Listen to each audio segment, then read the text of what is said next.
Hello and welcome to all tech queries. In our previous video we have discussed about how to change the taskbar color, and today we are going to see how to change the taskbar location. So by default the taskbar is located at the bottom of the screen. However, you can change it to right, top or left according to your convenience. So how to do it, let's see. So right click and go to personalize. You can also go through here, click on start, Windows settings.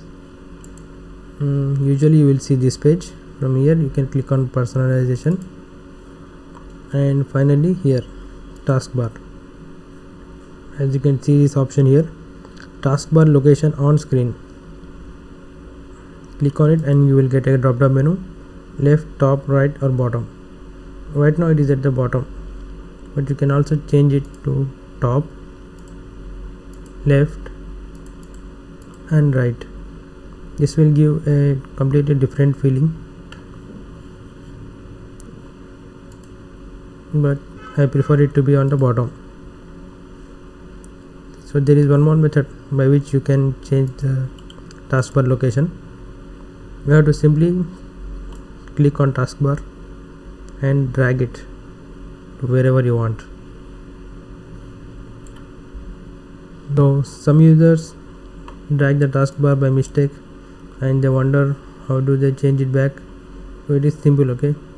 Just click on it, hold the left mouse button and drag it to the bottom of the screen.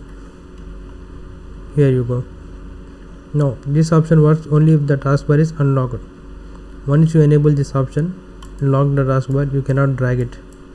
However, you can change it through this option, but you cannot drag it. If you want to drag it and change the location, right click and here uncheck the option lock. If you think our video is helpful, then click on the like button and subscribe to our channel. Also share this to your friends. Thank you.